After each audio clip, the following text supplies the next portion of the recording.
Karena rumah tangganya bubar, bisnisnya juga jadi harus dibelah juga.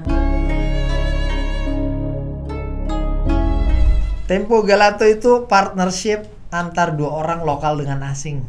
Tapi mereknya itu atas nama orang Indonesia.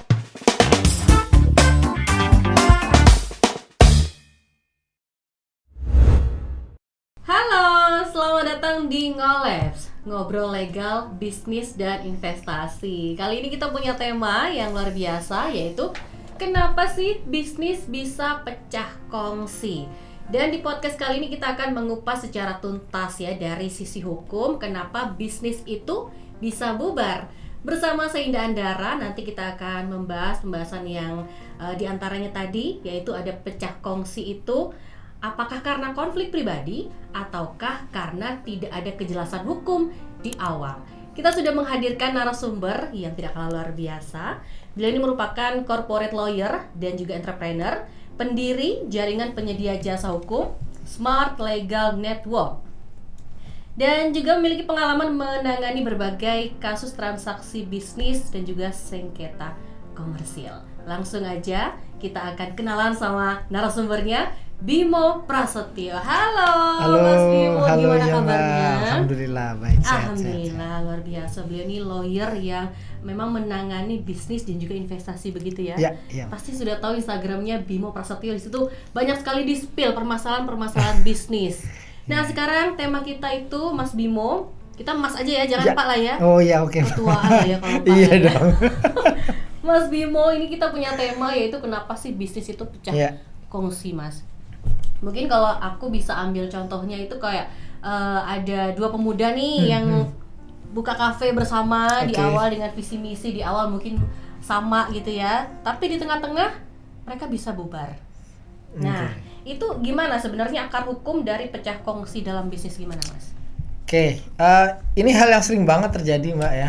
Bahkan bukan hanya bisnis yang kecil, bisnis yang gede pun bisa bubar. Bahkan ada yang antar keluarga ya. Kita pernah tahu ada kasus es krim Sanggrandi Surabaya, tahu Mbak ya? Iya, oke. Mungkin isunya bukan pecah kongsi tapi sempat operasional terhambat. Bahkan ada saling gugat antar ahli waris saudara kandung sampai dilaporin pidana di sidang gitu kan ya. Terus kita juga tahu ada brand kebab ya yang dimiliki oleh suami istri terus bubar ya karena rumah tangganya bubar, bisnisnya juga jadi harus dibelah juga gitu ya. Belum lagi yang baru skalanya kecil atau menengah gitu ya, banyak banget berbagai industri. Mostly kalau yang kayak brand-brand F&B gitu kan kita pernah tahu ada isu Holy Cow Steak ya. Terus ada juga geprek bensu yang rame banget ya, yang sidangnya sampai banyak banget tuh kasusnya, ada 6 perkara. Iya.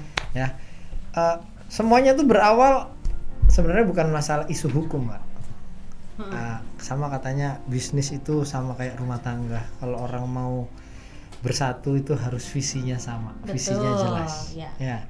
Harus fondasinya tuh kepercayaan, masalah trust ini kan prosesnya itu kan panjang ya Mbak ya. Orang itu kan sama kayak kenalan, ngobrol enak, nyambung, sehingga ketika jalan bareng itu mereka udah punya yang namanya respect sama responsible ya. Jadi ada saling hargai sama tanggung jawab. Betul. Ketika ini sudah ada, baru disitulah ada kerangka hukum sebagai bingkainya. Jadi frameworknya itu ya sama kayak pernikahan, begitu udah cocok ya kan, terus akhirnya harus menikah kan. Ketika nikah itu kan ya ada payung hukum. Sama bisnis juga sama Mbak kayak gitu. Nah, payung hukumnya apa? Itu yang ada nama perjanjian antar pemegang saham atau partnership agreement, founders agreement, bahkan bikin PT atau bikin CV itu kan ada aktanya. Disitulah mereka bersatu sebenarnya di situ tuh awalnya. Jadi kesamaan visi. Makanya karena bisnis ini ya memang harus ada kayak kenalannya, saling memahaminya dulu dia. Betul. Gitu Mbak. Jadi memang harus menggunakan perlindungan hukum ya supaya jelas begitu ya. Karena gini Mbak, kita ini semuanya pasti dasarnya percaya. Cuma orang timur salah mengartikan yang namanya saling percaya. Betul, kadang gini Mbak, nih misalnya nih kalau agak Surabayaan Mbak ya. Allah ngene ae laposnya digawe tertulis, lapor ya dicatat, masa gak Banyak. percaya mbak aku, Iya. masa nggak percaya sih sama aku, ya kan? Nah kalau harusnya mindsetnya, kalau percaya ya harus mau dituangkan, dibuat tertulis, ya Betul. jelas, clear. Tujuannya apa? Supaya jadi pedoman. Ini jadi rule of game-nya. Sama-sama saling menjaga kepentingannya dalam bisnis. Clear nih acuannya apa, harus bagaimana, ya kan? Dan nggak jadi ribut pakai asumsi masing-masing atau opini oke. masing-masing. Jadi memang kadang itu bukan soal uang atau ego, tapi memang di awal tidak ada kesepakatan hukum yang jelas. Mas Bimo, tadi kan Mas Bimo menyebutkan bahwa salah satunya pecah kongsi itu dikarenakan karena trust. Ya, dari Ya, awal sudah ya. trust, tapi di tengah-tengah hilang kepercayaannya. Selain itu apa lagi sih penyebab dari pecah kongsi? Oke, jadi isu integritas tuh hal yang paling sering terjadi. Isu integritas tuh contohnya dia nyalahgunakan kewenangan, nyalahgunakan uang perusahaan, gitu ya, iya, atau oke. bahkan dia cheating terhadap perusahaannya sendiri. Jadi misalnya dia bikin perusahaan tandingan, kompetitor karena nggak puas di sini, Oke. atau ada lagi nih ngambil database perusahaan dipakai buat bisnis baru tanpa sepengetahuan partner bisnisnya, Wah, gitu. itu Katanya. parah ya. Ya ini yang fenomena terjadi mbak ya. Bahkan katanya gini, uang itu tidak mengubah karakter seseorang, tapi menegaskan karakter dia. Kalau dulu dia nggak bermasalah, itu bukan karena dia nggak mau nyolong dulu, tapi belum ada uang yang mau dicolong. Tuh. Begitu ada, jadi kelihatan. Nah, itulah makanya engagement di awal sampai kemudian menikah nih, kongsian itu jadi sangat penting prosesnya. Harus ngetes. Ya, kalau kita ngetes kayak gini mbak, kadang ada caranya nih. Pergi jalan-jalan yang jauh berhari-hari gitu ya. Kalau di Islam tuh katanya safar. Habis itu makan. Pada mau saling traktir apa enggak tanpa ada komando atau janjian gantian ya bayar. Itu contoh kecil lah ya. Untuk ngetes di awal. Untuk ngetes gimana karakter dia terhadap Yes. uang gitu kan. Iya. Oke, jadi ini memang kadang bukan soal uang atau ego, tapi pecah kongsi itu bisa terjadi karena tidak adanya kesepakatan hukum di awal. Lalu gimana nih Mas Bimo, hukum itu melihat kepemilikan aset bersama saat bisnis itu bubar? Ya, ada banyak bentuk dari kerjasama bisnis partnership ya. Kalau dia bentuknya sudah perseroan terbatas atau PT, maka sebenarnya asetnya si owner atau pemilik atau pemegang saham itu ya cuma sahamnya. Oke. Ya. Tapi kalau dari modal yang disetorkan terus kemudian jadi kekayaannya perusahaan ini ya beli punya aset, entah asetnya saham, properti, kendaraan, mesin dan lain-lain itu jadi miliknya perusahaan, milik PT. Jadi seringkali ini ada nih orang kalau pecah kongsi itu terus di kayak gono gini. Betul. Dibagi, ini mobilnya lu satu, gue satu, ini mesinnya dijual bagi dua, itu nggak boleh. Nggak boleh mbak. Kalau dia bentuknya PT itu semua asetnya PT. Jadi makanya kalau pecah kongsi sebenarnya, gitu ya? iya kalau pecah kongsi itu isunya sahamnya. Salah satu mau keluar dia jual sahamnya, entah jual ke partner atau jual ke orang lain yang disepakati. Terus berarti pembagian asetnya nanti terhadap kayak barang-barang mobil dan lain-lain tadi seperti apa di luar saham?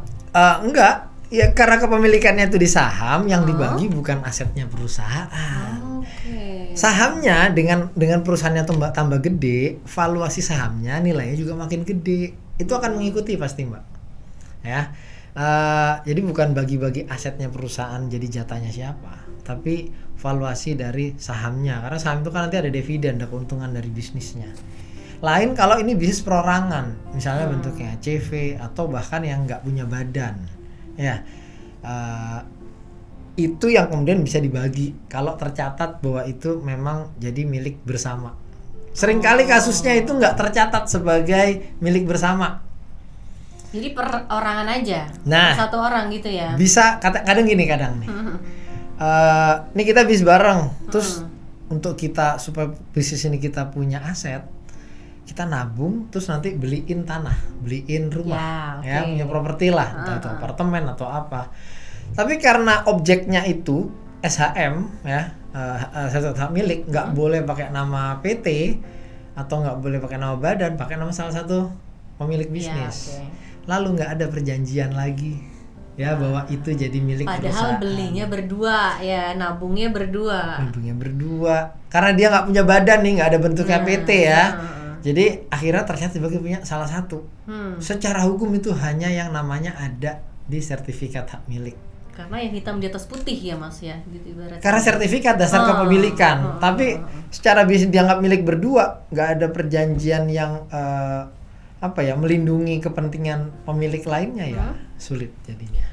Berarti kalau misalnya pecah kongsi kayak gitu itu bisa dong kabur bawa SHM-nya. Kalau pecah kongsi kan nggak mungkin ya.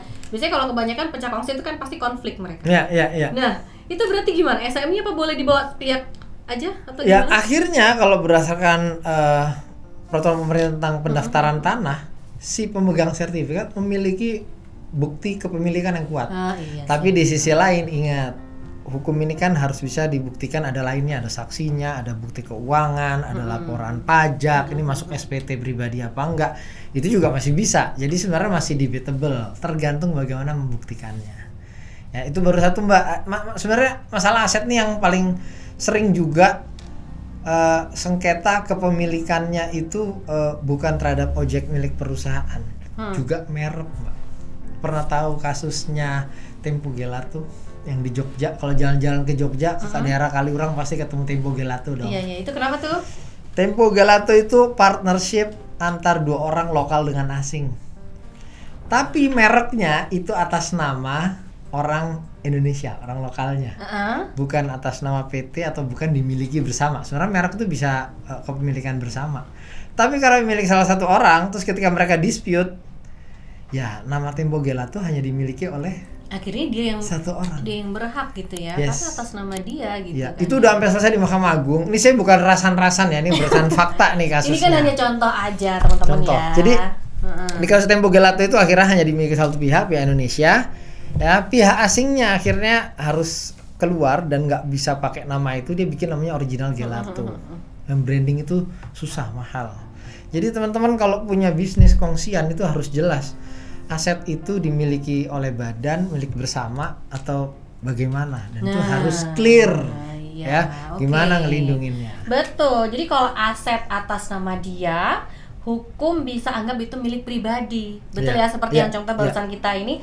Lah sing kerja sopo, yang kerja siapa, modalnya juga berdua gitu kan. Nah, part 2 nanti kita akan masih membahas tentang menarik dana atau aset perusahaan dan juga keputusan sepihak dalam berkongsi. Kalaupun dia owner ya, dia pemegang saham, pendiri nih bahkan, mau ngambil uang perusahaan itu nggak bisa begitu saja. Kalau ngambil prosedurnya salah, satu itu sudah melawan hukum, dan pemegang saham pun ya, pemilik perusahaan itu wajib mengembalikan.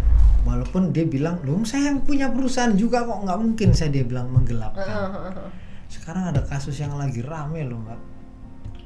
Pak Dahlan kan jadi tersangka.